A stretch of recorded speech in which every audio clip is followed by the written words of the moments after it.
Bismillah, alhamdulillah, salatu salamu rasulullah, assalamu alaikum wa rahmatullahi wa barakatuh. Welcome back to the 19 days of COVID-19 live classes, and we're up to day 7. Still 12 more days to go. We've covered so much so far, and today it's all about close proximity, how to stay calm and compassionate with one another when there's no time out from each other.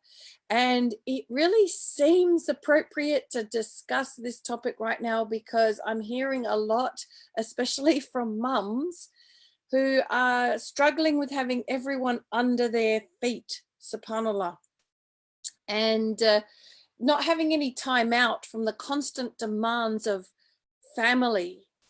So let's just dive straight into this topic today, inshallah. So I'm ready to lose it, starting to feel the strain, no time out from each other, perhaps no yard for kids to run around in, sick of the inside of the house, seeing each other's annoying habits, so much food being consumed, so much mess all the time, kids fighting with each other, kids bored, can't get my brain to switch off. This is just a few things that come to mind that are coming up for people. You may have a few extra you can add on to the list, but it really does seem as human beings we're not really meant to be contained, and we're pretty much becoming like, you know, that caged animal that's pacing the floor, you know, struggling with this containment. And it's really interesting because, you know, there are so many stories of the amazing achievements of those who have been at times in their life in captivity. Like, you know, Ibn Taymiyyah, for instance, who was put in prison, and some of his best works, best writings came from that time. And, you know, the stories of the Prophet Yusuf alayhi salam and what happened when he was in prison. And we're not actually in prison, we're just in social isolation to protect us temporarily. It's not even like a punishment, or, you know, we're in our own homes, and yet we're feeling it like a prison. And I want to put some light or shed some light on that today, inshallah. So is it possible to feel good under these conditions where, you know, we are restricted in our movements, we're restricted in what we can do, we're restricted in what we can buy, and we feel all the restrictions? Is it possible? Absolutely, yes, it is. So I'm going to share with you the secret today of what is the secret to feeling good under these conditions, or under any conditions, actually. So you're not upset by what you think you are upset by. And that is the trick here. We think we're upset by our situation, but we're not. Feelings are always coming from thought in the moment and nowhere else. Our feelings are not coming from our situation. Our feelings are coming from how we're thinking about our situation. So when I say this, I get a lot of, yeah, but, why does it look like it's being trapped in my home without a break from everyone that is making me feel like I have cabin fever and want to run away, scream, or hide under the bed? I'd have to clear out under my bed first before I could hide under it. And I do remember, you know, back in the day when I used to get stressed about things, how I used to, and I think I mentioned this in one of the previous videos, hiding in my walk-in wardrobe. So I had this walk-in wardrobe where you could hang all your clothes. It was basically like a walk-in tiny room. And because, of course, we were abayas, I could actually turn the light off in the room and hide behind the abayas that were hanging in there. And the kids wouldn't know I was there. I could hide away from everybody. And I used to do that. I used to do that when I needed a break, right? When I felt like I just needed a break, and nothing was going to be okay until I had this break. Well, subhanAllah, I don't have a walk-in wardrobe anymore, but I also don't, get to that point where I tend to need a break anymore either. So why is that? What is different? Why is it now, under these circumstances, where it really it could be even more reason to go crazy? In fact, I'm not. Well, the secret is it's supposed to be owl. I always do that, actually. How often I have out instead of owl, because the T's right next to the R, I guess. It's our thoughts about the situation, not the situation itself, that is creating the experience we're having of that situation. We're really getting now into the nuts and bolts of what I teach. My kids are driving me crazy. If we're having that kind of thinking, what do you think our feelings are going to be? If we're looking at our children's behavior and believing that our children behaving that way is what's causing us to feel crazy right now, then that's exactly the experience we're going to have. We're going to feel like life is crazy. And unless these kids get sorted out and behave and do just as I say, I'm not going to be okay. It really will look like that. And if you keep thinking like that, you jump on that train of thought, the thoughts grow, right? It's like they breed like rabbits. And eventually it's like you're pulling your hair out and screaming because the frustration levels have grown, right? I need a break. Now, I used to focus on this one because I used to believe that, okay, I need a break or I'm not going to be okay. And the more I focused on I need a break, the more frustrated I got and the worse it got. But when I realize I'm having that thinking now, and I realize, you know what, actually that's not true. I don't need a break to be okay. A break might be nice, but in fact, I can be okay without a break. The minute I remember that, I actually find that I'm okay and I'm back on track. And it's the preoccupation with I need a break that is actually what is causing my frustration levels and my franticness, and that kind of, I don't know how to describe it, but when I would get preoccupied with I need a break, I'd get to the point where it'd be like, I just want to pack a suitcase and leave them all.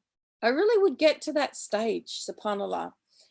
The house is always messy. So if we focus on the mess in the house, at this time, there's going to be so many people in our house always making mess that if we're constantly focusing on the mess, we're going to constantly be focusing on there's too much to do. Nobody's cleaning up. And I had a couple of dummy spits this week about dishes, because every time I did the dishes, I came back to the kitchen and the sink was full again. And that's one of the problems with having everyone home and helping themselves and then not washing their dishes. So focusing on the mess and the fact that it's inevitable that there's going to be constant mess at the moment, that we're not going to have a break from people creating mess, that we're either going to have to clean it up or we're going to have to try and get everyone else to clean it up, which sometimes seems worse than just getting it done ourselves, that we can get ourselves into quite a knot around mess. Oh, it's just messy all the time. One of the beauties of this social isolation is that the only people who are going to see the mess at the moment is us. And I know for some people it's hard to see mess, but it's kind of a good idea, or a good thing if you can, to turn a blind eye to mess at the moment. That doesn't mean we allow it to get to a complete dump, but to not have to keep that same standard as we would when we have everyone out of the house for periods of time during the day. give yourself a break, lower the expectations. This is just temporary. It's not forever. And people aren't going to randomly pop in at the moment. So we don't need to have everything perfect for visitors. And probably everyone else's houses are suffering from exactly the same thing our houses are suffering from. So we're all in the same boat. So just, this is where expectations can drive us crazy, and where we focus can drive us crazy. So focusing on the mess rather than focusing on, well, everybody is happy because they're busy creating mess, and actually, isn't that a good thing that everyone's actually quite happy right now, busy doing stuff?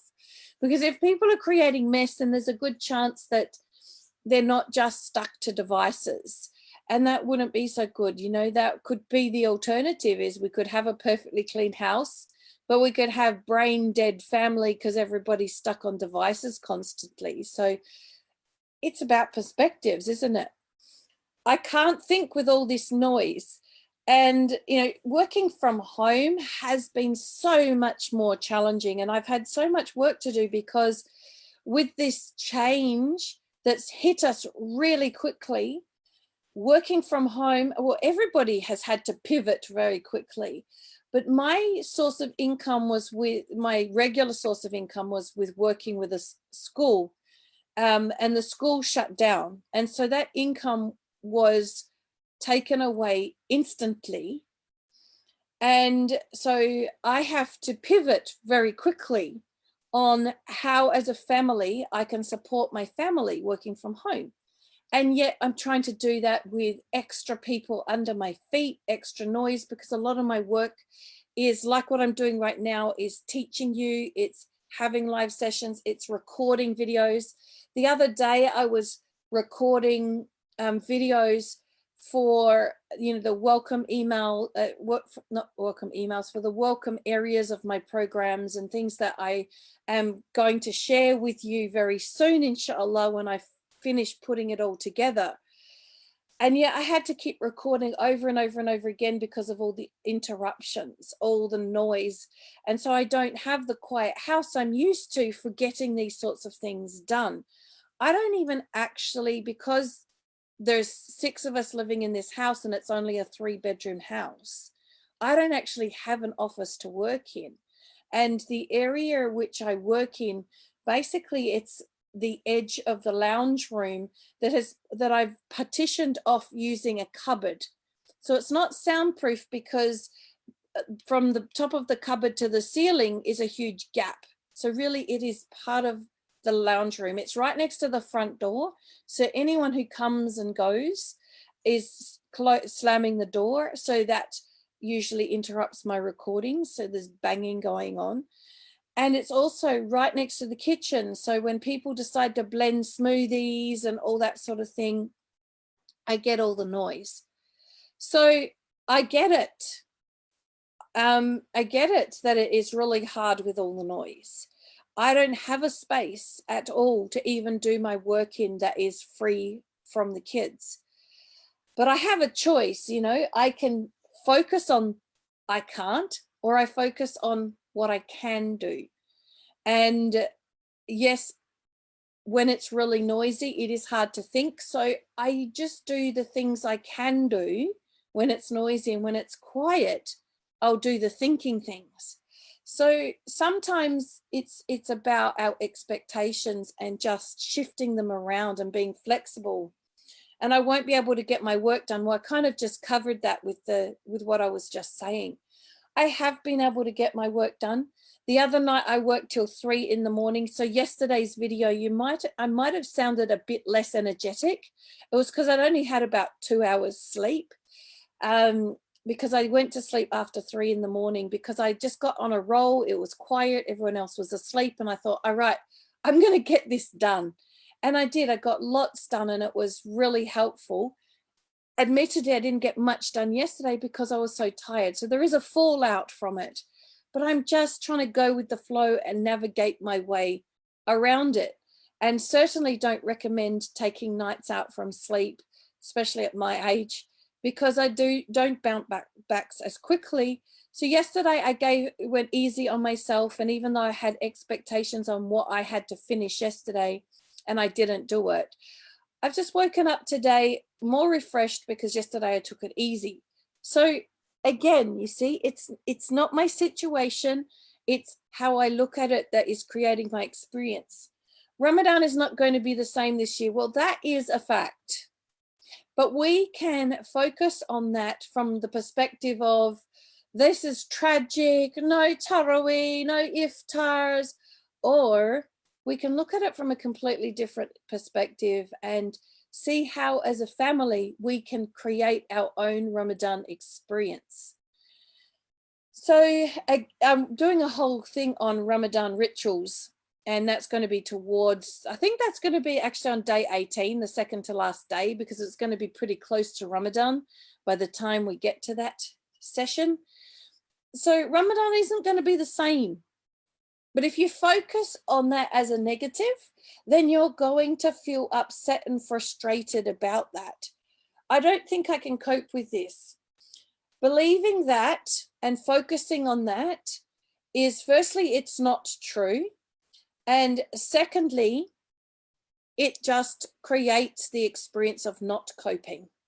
So the reason I can tell you it's not true is because Allah subhanahu wa ta'ala never burdens us with more than we can bear. It's in chapter 2, 286. Go look it up yourself.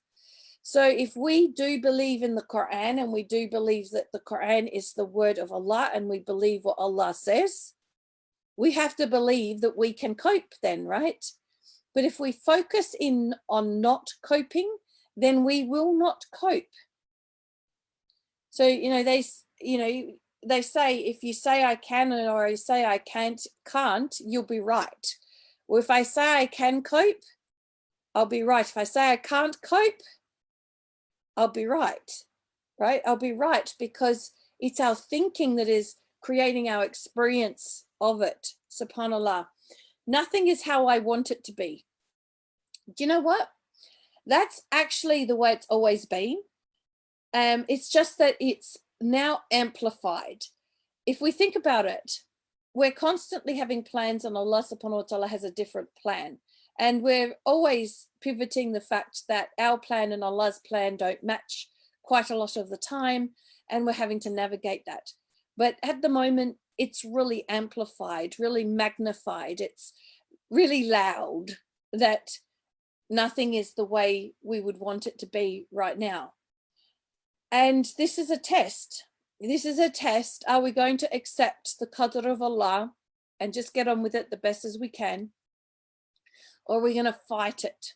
So we can choose to fight it and go, but I want it this way. It has to be this way for me to be okay. We can go down that path if we want. But what we're going to experience is all the tension, the anger and frustration that goes with that. Or we can go, okay, this isn't how I wanted it to be. However, what can we do with this? So it's our thoughts about the situation, not the situation itself, that is creating our experience. So the choice, we have a choice. We can look at it like this. The kids are fighting, and I can tell you, my kids, oh boy, they get bored, so they start picking on each other.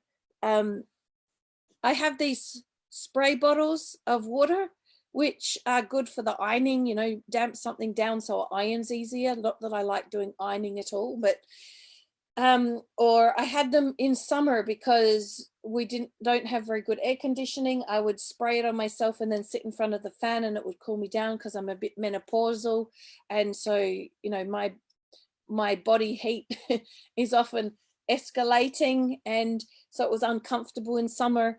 And sometimes one of them will find that bottle and then they'll annoy the other one by squirting them. And you can imagine what happens. It escalates. One thing rises to another.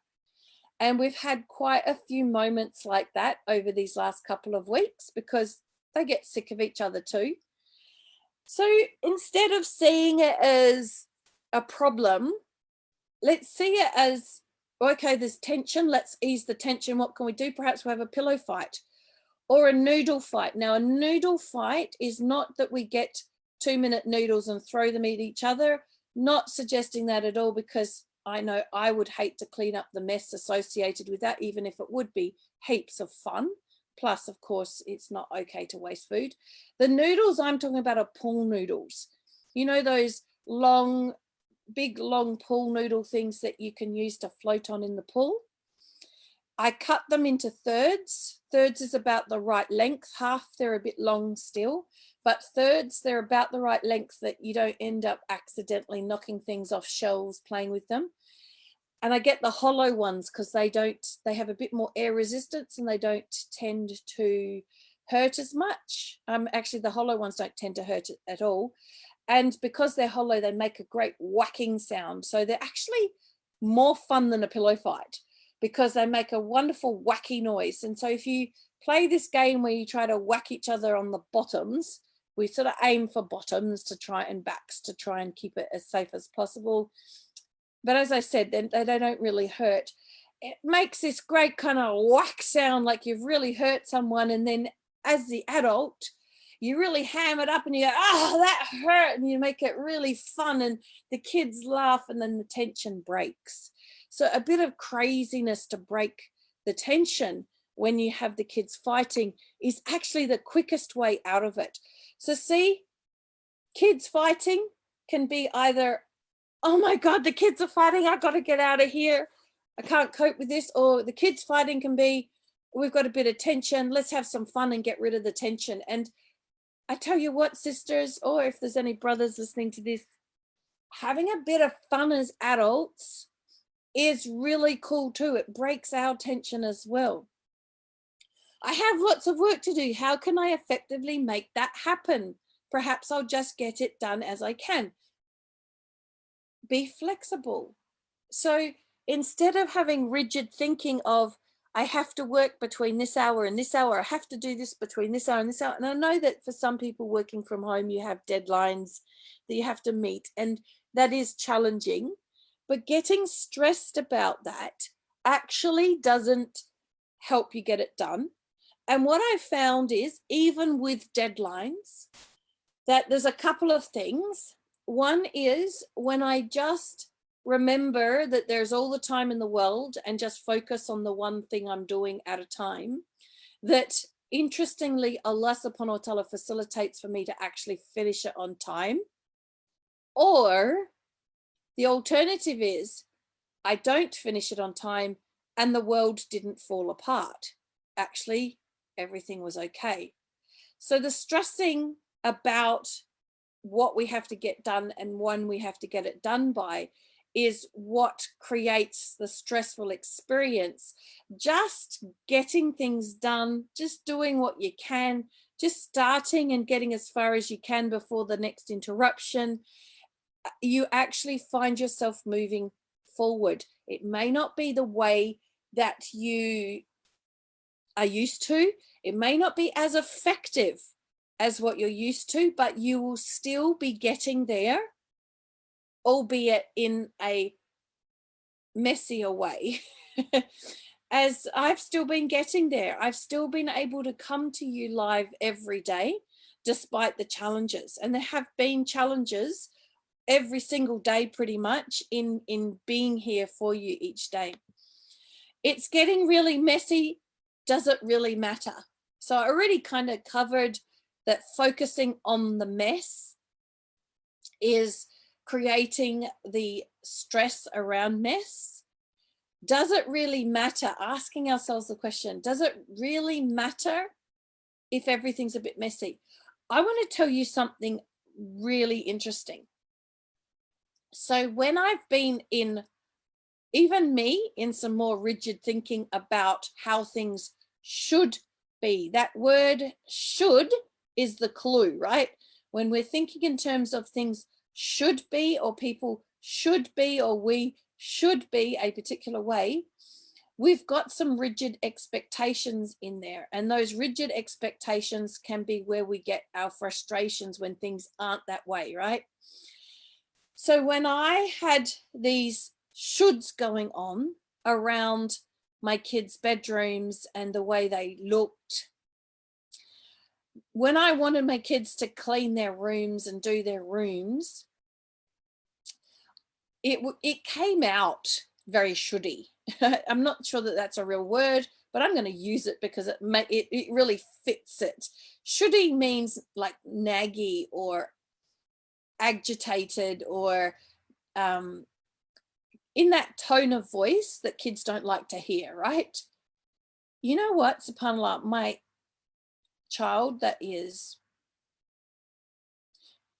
she probably is the messiest, but there's another two children that are probably tied with her. Out of 5 children, I've got 3, or maybe all of them are pretty messy. But anyway, this particular child, because she was at home and because she was spending so much time at home, suddenly decided it might be nice to have a clean bedroom to hang out in, and spent time without me even asking her, cleaning up her room beautifully. So it's actually quite interesting how when we stop focusing on what's wrong, how sometimes the right happens by it just happens, subhanAllah. Now, I'm not suggesting that this miracle will happen in every home, and I'm not suggesting this is how you go about it. I'm just saying that when we take the pressure off the button or off the pedal, or whatever you want to call it, somehow that not putting the pressure on opens up the opportunity for people to rise up and do things beautifully in our lives that make things easier for us. But because it's not that way, we feel like we have to put the pressure on. And in fact, maybe that's actually making things worse rather than better, subhanAllah. I didn't sign up for homeschooling, but I can see how hard the school is working on making it possible. So I had some challenging times this last couple of weeks with our school going to working from home and doing the schooling from home. And I was really impressed in how quickly they were able to pivot to working from home. And they especially did an amazing job with the high school students. But it was my 9-year-old that was a struggle, because there's a particular series that he's got hooked into at the moment. And unfortunately, being on devices is part of doing the work from home. And so it became a supervisory nightmare. And I, of course, needed to spend time at, doing my own work and not focusing on him all the time. But focusing on how much the effort the school was putting in and the teachers were putting in, and how much was getting done, rather than why do I have this extra responsibility, helped me have a more positive attitude towards it. So if I focus on that I didn't sign up for homeschooling, of course the frustration levels rise. But when I focused on how hard the school was trying to make this easier for us, I had a more of a willingness to play my role in it, subhanAllah. Everyone's a bit grumpy. We need a bit of mood lightening. Let's dance around the house a bit. So last night, there's been some tension over the last couple of weeks, and my 16-year-old daughter has, I guess, been a little bit strained and stressed, sort of a bit disconnected, because she's used to, it's that age where they're used to spending time with their friends, and now they can't because there's no school on, right? So she and I were cooking dinner last night. We had Mahazain nasheeds on, the ones without the music. So we were trying our best to, make it halal. And we were just being wallies and dancing around the kitchen while we peeled carrots, or I think I was chopping tomatoes and making the dinner. So lightening the mood and just seeing everyone's grumpiness as an opportunity to, let's be a bit silly or crazy or have a bit of fun, rather than everyone's grumpy moods being about, wow, I don't know how we're going to survive together all this time. So yeah, it made a difference. And I must say it was a bit of a workout as well, because obviously it's a little bit harder to stretch our legs and get exercise. And I realized, you know, I haven't been moving around that much being at home all this time. And it felt good to actually really, you know, jump around and be silly. I was making jokes about, and I wouldn't do it, but making jokes about how funny it would be if we did a TikTok video, because she was, you know, having that influence from growing up in doing those, you know, those moves that you know, you can, I don't know how the Arab women do it. They move in a particular way. And of course, I'm this very unco, very, I guess my dance moves would be more like aerobics moves, right? That we would make a really funny TikTok movie with her and her smooth moves and me and my really erratic unco moves. And just having a joke about what that might look like. So, subhanallah, you know, we can lighten the mood by not focusing on the grumpiness, but focusing on, you know, the being a bit crazy. And I know, I mean, life isn't meant to be all fun and there's time to be serious and all of that. I'm not saying we spend our whole time being crazy and silly. I'm just saying that a bit of crazy and silly breaks the tension and gets us all back on track so we can get done the things that we need to get done, inshallah. So it's actually nice going with the flow rather than having a strict schedule. So if you're a schedules person, and I really did used to be like that, and I did kind of like my schedules in terms of getting work done, but having schedules right now, it's pretty hard. There's nothing to have a schedule around. There's no school routine. So the kids think there's no bed routine. So it's pretty hard to keep routines going. And so we can either have that mindset of, I've got to keep these routines going, or just go with the flow and actually discover how nice it is to go with the flow and realize that, in fact, productivity still happens in flow, that we don't need to have strict schedules to be productive, that we can still have productivity and go with the flow. Just the productivity isn't happening in strict time slots, that's happening randomly in those moments of productivity. SubhanAllah. So it's all just thought. And I've been telling you this all along. You're always living in the feelings of your thinking in the moment. That's it. You are only responsible, you're only responsible for your own feelings. Take care of that and you'll be surprised how things change.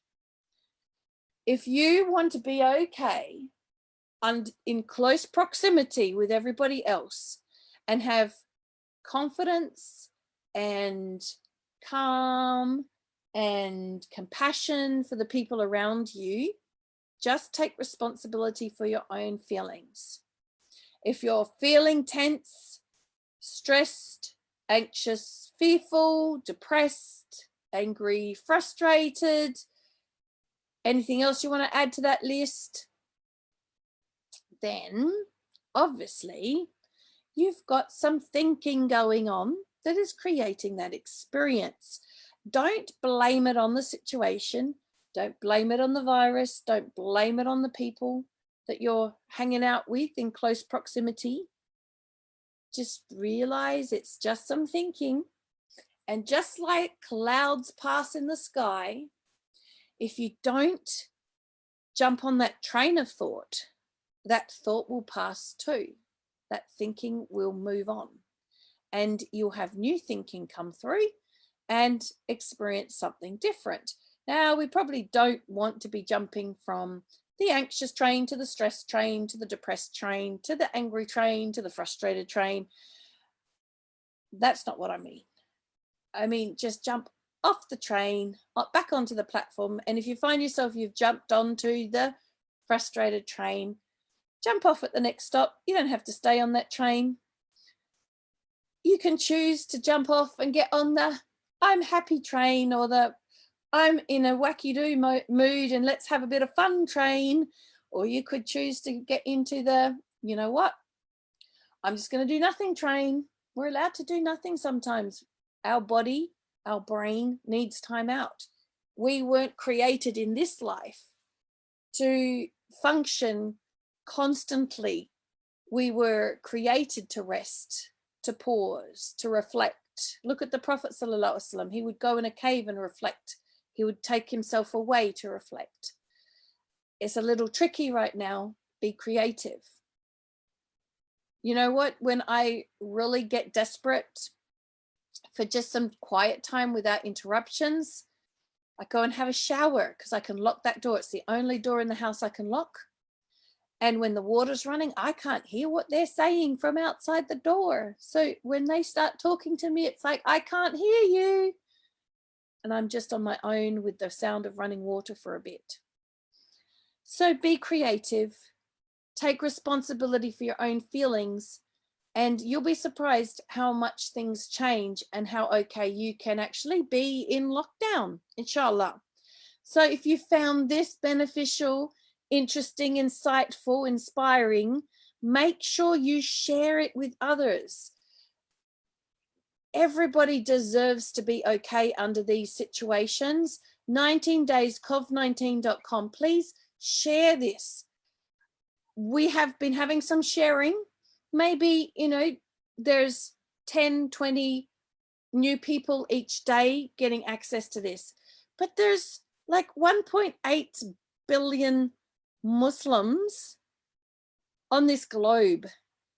And in 19 days, we're not going to get them all to have this opportunity to live calmly and be on track through these challenging times, through getting these reminders, if we're not sharing it with others.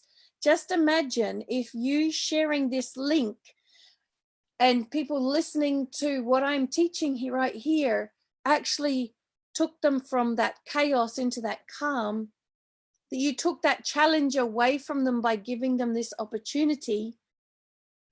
Allah subhanahu wa ta'ala will reward you for that. And there's beautiful hadiths that Allah subhanahu wa ta'ala will shade us on the day of judgment if we're the type of person that took the difficulties away from others.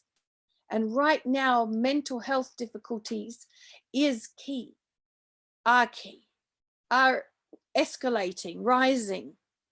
You know, we've already had people talking about domestic abuse rising, about mental health issues rising.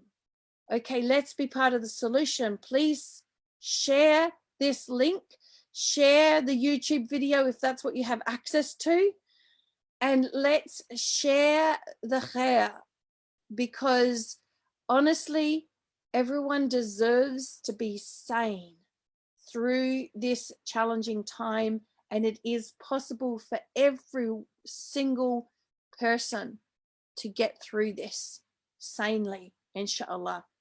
Please share the khair. 19 days, cov19.com.